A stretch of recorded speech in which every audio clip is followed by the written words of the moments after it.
What's up, guys? It is Sound Alchemist here with Gersh1, and we are One Mind Syndicate, answering your questions in another installment of For the Greater.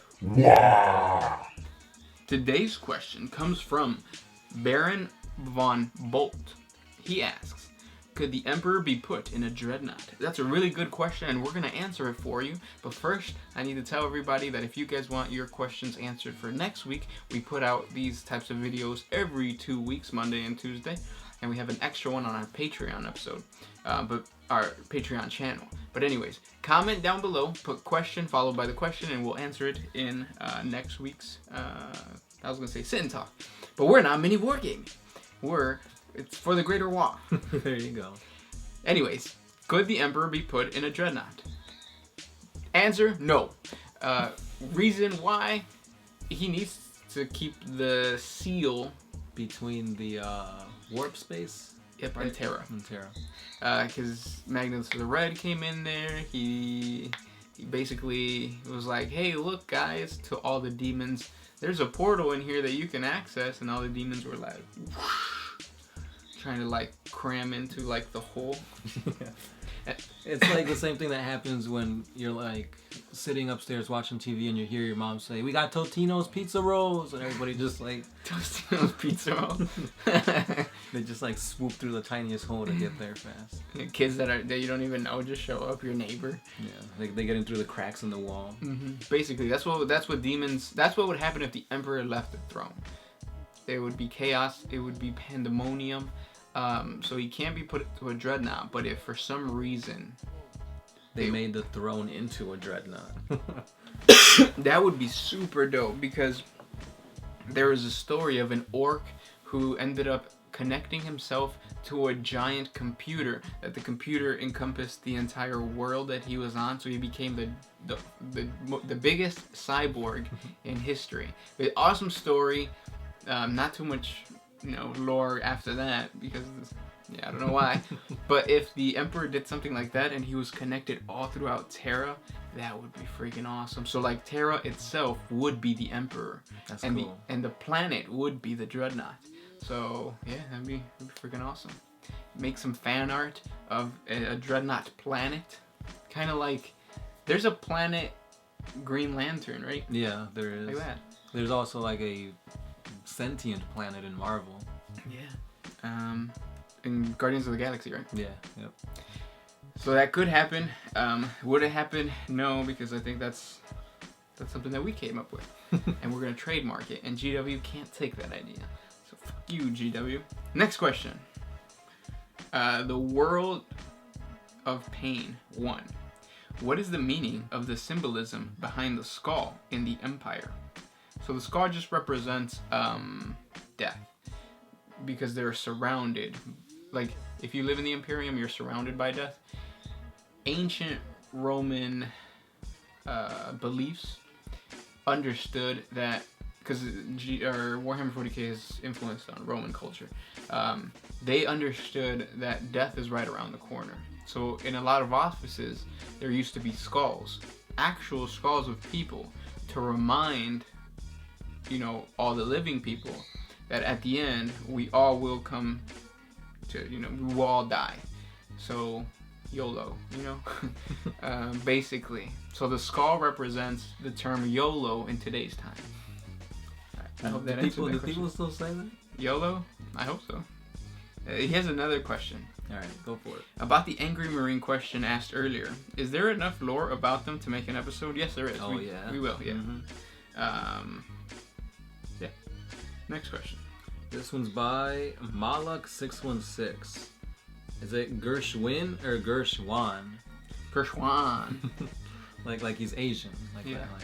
Like Gershwan. That was very racist. That's very racist, yeah. I was gonna say something, but yeah, it's Gershwan. Like he just won the game. Like, yeah. That's it? That's where I'm gonna end it. Yeah, that's it. Yeah, Dog is Happy Zero says, where do Space Marines keep all of their ammo? One 30-minute game in Deathwatch uses almost 2,200 rounds of ammunition. So yeah, basically where does it all go, or where does it all come from? we talked about this last time, right? I don't remember. Like they've got their own bunkers with ammunition in it, and they've got people like, well, not people, but they've got like servitors like getting Serval them. skulls. Yeah. Yeah. Oh, now I remember, because there's a front line. So like, in the situation of the Death Watch, that's more, I don't know, fluffy than like in other chapters, because the Death Watch you are all alone. You're like a unit. Mm-hmm. Whereas in like regular Warhammer, you're an army with a front line, supply routes, and all that kind of stuff. Mm-hmm. So where do they keep it? Their pouches, Backpacks, in their imagination. Imagination. This next one's for you. It's by Data Wargaming. Oh, So damn. say this in an orc voice. Oi! You zog enum umis G. Yeah. I want to see that war boss you as. Show us, or I'm gonna bash your teeth out and send the pain boy for some proper treatment. Wah! And now, can you actually... okay. So yeah, I said that. I didn't understand what I said. You're just basically just saying you want me to show you my war boss? I don't have my war boss. You gotta buy him a drink first, at least. Dang, you trying to look at his war boss? But there's a video specifically showcasing my war boss. Yeah, I don't have it on me. I don't know where my box is. Next question comes from Emil Pepper. Do you consider the Dawn of War games proper canon, or just a fun addition? I consider it proper canon. Yeah, I think it's pretty legit. I mean, there's a few things that are a little like over exaggerated or whatnot, like that one guy in Terminator armor that can do backflips and jump really, really high. That's in the newest one. Oh, okay. Okay. But besides that, I think it sticks pretty close to the lore. Yeah, and like the planet or the galaxy is so large that they can fit. Mm-hmm. They're already tied to the who's their successor chapter, or who was their father chapter? The Blood Ravens and the. No, I thought it wasn't the Blood Ravens. I thought it was a Traitor Legion. Oh, wasn't it 1,000 Suns or something like that? Yeah, something like that. Yeah. Mm-hmm. Something like that. Check out our video on the Blood Ravens. Mario Vega. Could you guys make a video about the Obliterators? Yeah. Blake Hempton. Can a Space Marine or Sister Sororitas retire from a chapter, or is only in death does duty end? You answered it. Well, Sisters of Battle, I'm not sure. I'm pretty sure they're like Imperial Guardsmen, where at some point they can retire. But if they were to retire, they would retire to an administrative role. Not so much, yeah, I'm gonna go kick back at an agri world or a civilized world or something like that. Or a pleasure planet. Yeah, nothing like that. Space Marines, no. Space Marines serve until they die. That's what Dreadnoughts are. And even when they're dead, even if they're not like dead, they're like half dead, they get forcefully pushed into a Dreadnought. Yeah, but there is like ways to bypass that too, like in the fluff, because Space Marines do have control over certain planets as planetary government. So a Space Marine, maybe that's lazy and doesn't want to go into battle for some reason, if you want to put that in your fluff, he may become like stationed at that planetary, or as a planetary governor or whatever of that planet for his chapter, and then you can give him fluff around that if you need to. Cupcake Unleashed. If the Emperor were to return in a new form, would the Custodes know who he is? Would the Primarchs, both the heretical and the loyal ones as well? So I think if the Emperor were to die and come back, everybody would still know who he is, because he's got that psychic presence of him. It's like, oh dang, this dude's really strong. It's the Emperor. Yeah. Yeah, because maybe like the regular people, like they don't know about like warp and stuff like that. Oops. Oh shit, my mom's here. I gotta go. Yeah, we gotta pick up our stuff, guys. It's just gonna take an hour, but whatever. So yeah, that answers that question, hopefully. They'll still know. Overlord Cruel. Are you guys excited for Lord Inquisitor fan film? If you are, what is your opinion and what are your expectations? Heck yeah, I'm excited. I'm really excited for the story. That's what gets me going, because it's like the Inquisition, and you can tell that because we watched the trailer, In that prologue part. Yeah, that the Inquisitor, that's like kind of like the shot caller or whatever. He seems like he's gonna become like a traitor or something. So, yeah, my expectations are high for a fan film, I guess. Yeah, I'm definitely looking forward to it. Definitely want more. I really like the heaviness they made the Space Marine armor feel. Like everything down to the nitty gritty I feel is like spot on to the lore. Next question comes from Kiora Stoner. Will you show your model collection? Yeah, we will. We will. Next question. Alright, this one's by Eli Goopman. He says, how come you guys show Nazi iconography on your channel? Check minute 4 with 7 seconds in your video about the cyber mastiffs if you think I'm making a false accusation. Are we to think you support Nazi ideology? Because having a big old Confederate flag in a video is also not okay. Gene Stealer cults make fun of Southerners enough.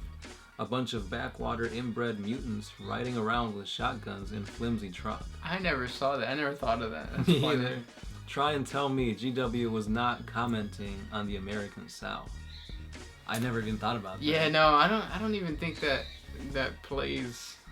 Like, I don't think that's what they are, because there would be more straw hats.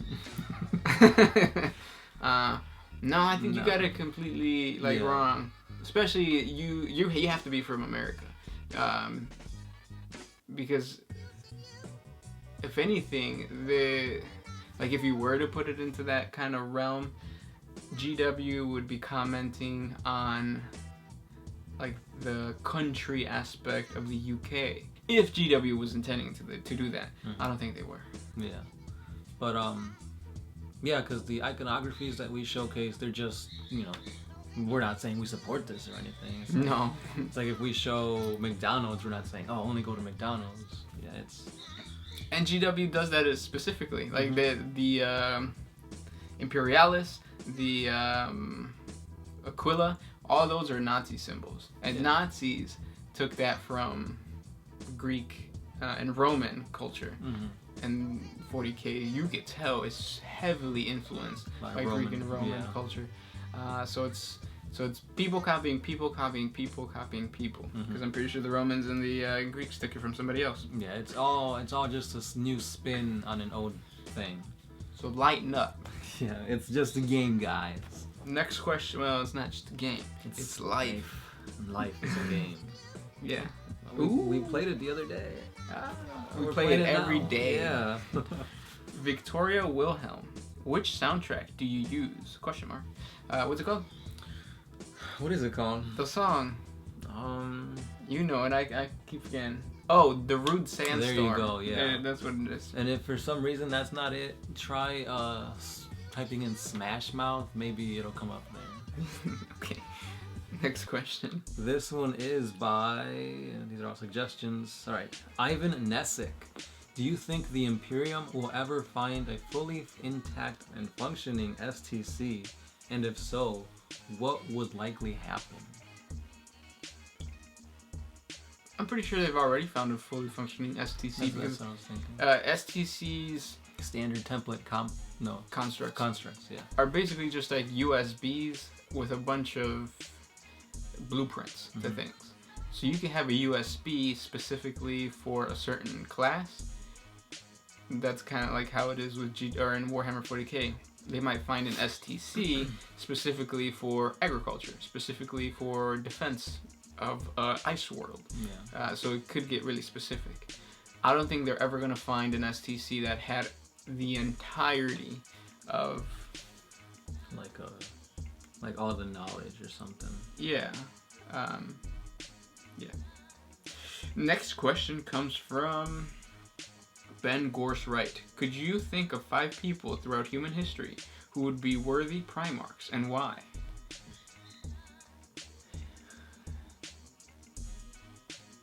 No.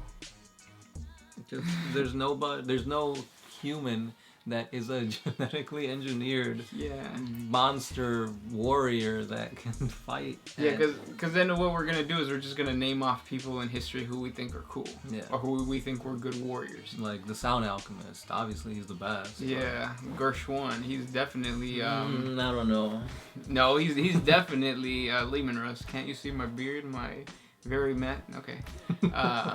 No, but who in history do I think would be a good space marine? That's something that's kind of cool. Like, who would you like genetically engineer to become a space marine? And who would become a space marine in that world? Because you have to think of children. That's right. Yeah. Children become space marines. Adults don't become space marines. Well, some do, but most of them don't survive the process. Yeah. One person in particular that I can think of, there was a guy in the U.S. who ended up killing his mother, father, and brother, and then threw a party and had all his friends come over, and like they were taking pictures and everything while his family was dead upstairs. Yeah. Like, if that doesn't scream out psychopath, I don't know. Sign him up for the World Eaters. Basically.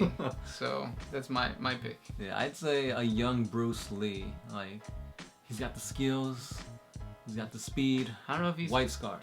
Yeah, you're right. That's racist, but you're right. Just because they're like, well, because he's got the speed. I mean, who else has speed? Yeah, I guess. Well, if you have speed, you would be more of Raven Guard.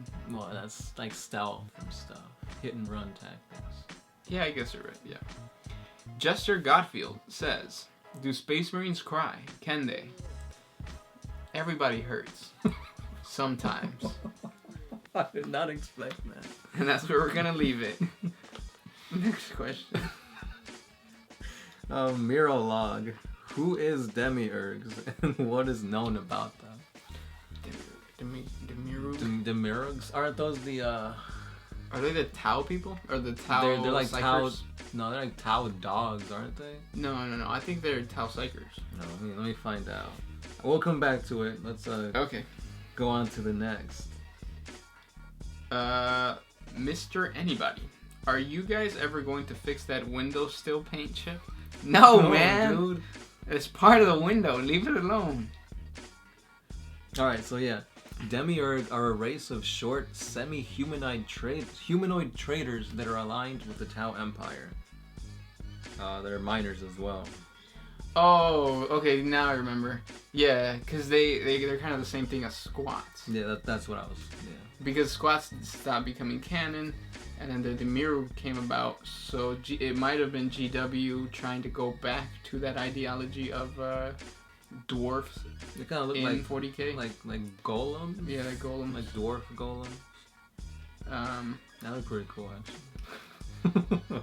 Are they abhuman? No, they're Xenos. Oh, okay. But they kind of look like a mix of a dwarf and golem from Pokemon. Pokemon, not Lord of the Rings. Yeah, that's Gollum.